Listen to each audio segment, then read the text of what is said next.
Ah là là, ça date le défi. Il y a pas mal de choses qui sont passées depuis. Et il faut savoir que à de nombreuses reprises, j'ai tout perdu, puis regagné, puis reperdu, puis regagné. Maintenant, pourquoi ça s'est passé? Déjà, j'ai très peu tradé, globalement, et c'est pour ça qu'il n'y a pas de vidéos qui sont sorties. J'ai été très occupé parce que je taffais sur la cabane, et parce que j'avais mes partiels de fin de semestre. Donc très peu de temps pour trader. Et je pense que ça a également amené le fait que je gagne, puis que je perds, puis que je gagne, puis que je perds. Je suis monté donc à 1.6 sol à la fin de la première semaine. J'ai tout perdu le lendemain. J'ai laissé jouer mes émotions, ce qu'il ne faut jamais faire. J'avais peu de temps pour trader et donc quand je tradais, je forçais les opportunités parce que je voulais pas être...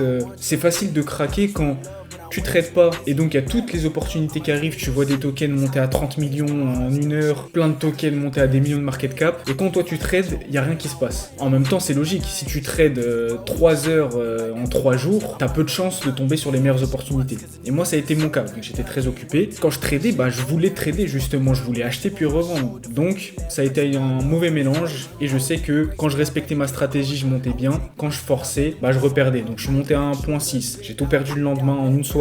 Je suis remonté à 1.8, j'ai tout perdu. Quand je dis tout perdu, c'est que je redescends à 1 sol. Je n'ai jamais été en perte depuis le début du défi, mais je redescendais à ce que j'avais initialement. Et donc je me suis dit, il y a un souci. Il y a un souci déjà dans mon RR, dans mon risk reward, parce que malgré que j'ai un bon win rate, quand je perds, je retourne à la case départ. Ça veut dire que quand je perds plus que quand je gagne. C'est logique. Et ça, c'est pas bon. Autant gagner plus quand on gagne, perdre beaucoup, mais quand on gagne, on rembourse toutes nos pertes. Je pense honnêtement, c'est mieux de trader de cette manière. Et donc, c'est ce qui va se passer. Je vais complètement changer ma stratégie. Enfin, pas complètement. Je vais modifier ma stratégie, l'adapter lorsque je vais avoir de la liquidité. Parce que là, j'en ai plus du tout. Pourquoi? Parce que maintenant, je hold. J'en avais parlé, je voulais pas hold pour pas manquer de contenu. Ça a été le cas. Étant donné que j'avais peu de temps, qu'en plus de ça, il y a eu un marché dans le rouge. Je pense que vous avez vu ça. Il y a eu la première grosse correction du BTC, des altcoins, des meme coins depuis l'élection de Trump. Je suis pas le plus calé sur le sujet. Il y a des vidéos qui en parlent très très bien.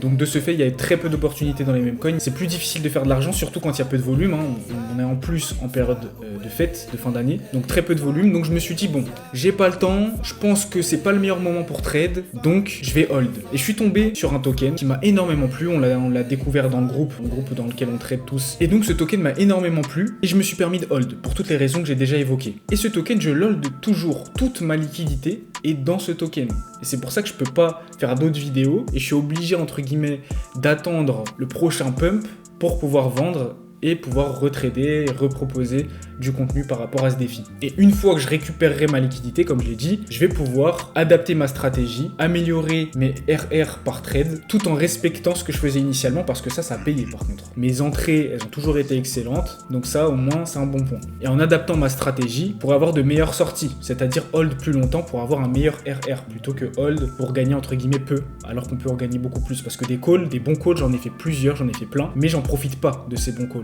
C'est-à-dire sur plusieurs gros multiples, je fais que mon x2.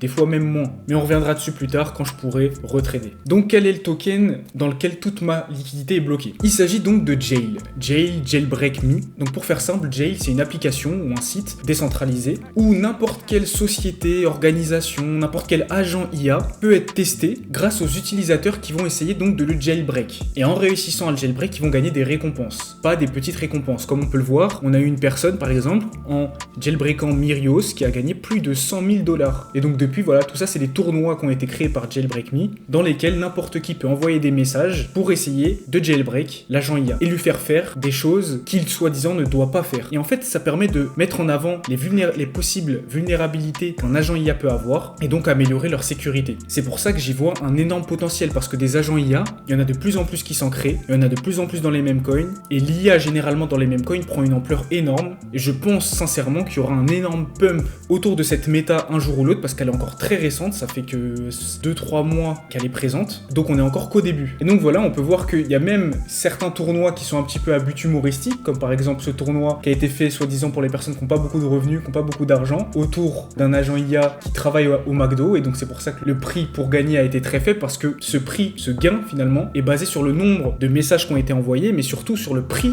des messages envoyés. Chaque message coûte certains dollars, et plus il y a de messages envoyés, plus le prix des messages augmente, et donc plus la récompense est élevée. Actuellement, il y a Santa, donc c'est pour ça que je dis qu'il y a même un petit rapport avec les mèmes, avec le côté humoristique, parce que là, par exemple, c'est un Père Noël dans la méta Noël, et on doit essayer de faire en sorte qu'il nous offre un cadeau, alors qu'il a été programmé, soi-disant, pour ne pas nous offrir de cadeau. Et comme j'ai dit, c'est avec des messages qu'on peut lui envoyer. Le prix du message, il est ici. On a eu par exemple 204 essais pour le moment, et la personne qui réussit actuellement à le jailbreak gagne 1500 $. Donc c'est un projet qui fait participer la communauté, qui est dans le domaine de l'IA en rapport avec les mèmes, et qui permet d'améliorer la sécurité des agents IA. Et le plus gros potentiel que je vois, c'est les collaborations qui peuvent être mises en place. Un agent IA soi-disant connu, ChatGPT par exemple, peut être testé dans un tournoi comme ça, afin d'évaluer s'il a des vulnérabilités potentielles. Et ça peut faire prendre énormément d'engouement autour de Jailbreak Me. La team qui gère le projet est sérieuse. Tous les jours, on a des nouvelles actualités, des nouveaux posts. Ils cherchent toujours l'originalité et ils ont surtout de réelles ambitions autour de ce projet-là. Ils ont même réussi à hack l'agent IA God. Donc ils ont seulement tweeté que la personne qui réussissait à jailbreak God, donc God qui est un agent IA extrêmement connu, gagnait 2000 $. Et il y a quelqu'un qui a réussi à lui faire créer un token, donc Takewin, qui avait pris d'ailleurs un petit peu d'ampleur et atteint quelques millions de market cap en très peu de temps. Et donc on voit toutes les possibilités que Jailbreak Me met en place dans le but de sécuriser les agents. D'ailleurs God, qui a complètement pris le seum et qui a finalement bloqué Jailbreak Me et qui a supprimé tous les posts. Maintenant moi globalement, qu'est-ce qui s'est passé? Donc on en avait parlé très tôt et je l'ai surveillé très tôt, sauf qu'il a fait que pump. Moi dans ma stratégie, j'attends toujours un retracement avant d'entrer. Il n'y en a pas eu. C'est monté à peu près jusqu'à 20 millions avant de faire son premier retracement. Et moi j'ai décidé de rentrer dans la zone des 0,5 parce que en surveillant le marché, j'ai vu que Voyage qui était sorti juste avant, Alch, également Realis, que j'avais call d'ailleurs à 500 000 qui a atteint 50 millions, retracé dans les premiers jours que dans la zone des 0,5 de Fibonacci avant de continuer à pump. Donc je me suis dit que ça allait être la même chose pour ce token. Alors généralement j'attends toujours la zone des 0,7, mais là pour le coup ça a été bien la zone des 0,7 avant de repump. Mais je voulais pas louper l'opportunité, donc je suis rentré à peu près à 10 millions. J'ai revendu au top, donc à peu près à 25 millions j'ai pu revendre pour 2 sols et quelques, et j'ai réinvesti au niveau des zones de support. Donc j'ai réinvesti aux 15 millions, là je l'ai pas tracé cette zone de support, mais là j'ai réinvesti de manière un petit peu précipitée, j'aurais dû quand même attendre avant de remettre au niveau des 15 millions, malgré qu'il y a eu un pump aux 15 millions ici, ça a remonté à 20 millions, il y a eu un rebond à ce niveau-là, mais c'était pas une zone de support suffisamment solide, donc j'ai re-in aux 13 millions, encore une fois ça a bien rebondi, j'ai re-in aux 13 millions, mais très peu, j'ai juste mis 0,1 sol, je m'en doutais que ça allait redescendre, c'était juste on sait jamais, et j'ai re-in aux 8 millions, donc toutes ces zones que j'avais tracées de support ont bien été respectées, malheureusement elles ont toutes break au final, et à ce niveau-là je pense que c'est parce que j'ai payé avec l'ancien Bullix, donc c'est pas affiché, mais j'ai mis 0,3 ici, donc au total j'ai remis 2,4 sols, 1 sol, 0,1, 0,3, ce qui fait que c'est l'ATH du wallet pour le défi, et que toute ma liquidité est bloquée dedans. Malheureusement, on voit que finalement, on a eu un retracement de 90% à peu près, donc jusqu'aux 2 millions de market cap, et qu'aucune zone de support n'a tenu. Mais pourquoi ce tel retracement? Je m'attendais pas du tout à ça, honnêtement. C'est parce que d'une part, c'est à ce moment-là qu'on a eu le gros dump du marché, ce qui a fait que donc tous les mêmes coins IA ont également chuté. Mais en plus de ça, on a eu le rug de Pinette qui a brisé la confiance de pas mal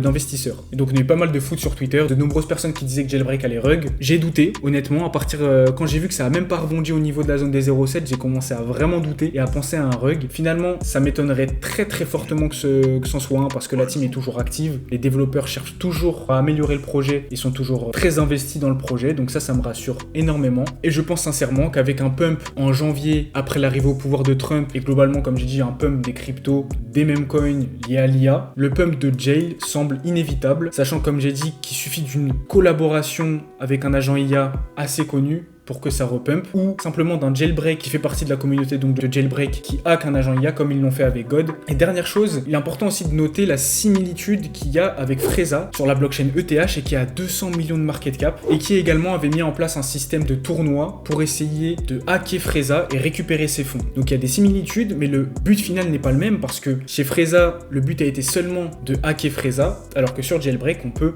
tester n'importe quel agent IA. Et les récompenses sont pas les mêmes parce que pour Jailbreak, on a plus de 100 000 $ de récompense, alors pour Freza, il me semble qu'on est à 50 000, alors que ça a été créé bien avant. Donc tout ça me fait dire qu'il y aura un pump pour Jail. Faut savoir que moi, je suis en break-even à 5 millions de market cap à peu près, enfin je récupère un sol à 5 millions, ce qui fait que je retourne au début du défi à 5 millions, mais ma target est clairement la TH, même si je pense commencer à vendre à partir de 20 millions. Après, tout ça risque d'évoluer, tout dépend du marché, mes targets risquent d'évoluer, mais pour l'instant je hold. Ça me dérange pas non plus d'hold, parce que comme je l'ai dit et je le répète, il y a peu d'opportunités en ce moment, et je veux pas à nouveau me retrouver dans une situation situation où je reforce les trades. Donc j'attends de pouvoir vendre Jail pour évidemment continuer le défi et améliorer ma stratégie. C'est important de savoir quand trade, quand ne pas trade, afin de minimiser justement les pertes et maximiser les gains. C'est un petit peu comme le Real en LDC. Ils peuvent se faire dominer pendant 85 minutes et ne pas encaisser, et dominer les 5 dernières minutes et mettre 3 buts. C'est une belle métaphore, je trouve, et en plus je suis pour le Barça, donc je suis objectif. Je conclue en rappelant que tout ce que j'ai dit n'est en aucun cas des conseils financiers, que Jail peut très bien finir à 0 dès demain, et que chacun doit effectuer ses propres recherches avant d'investir. Pour ceux qui sont dans la cabane,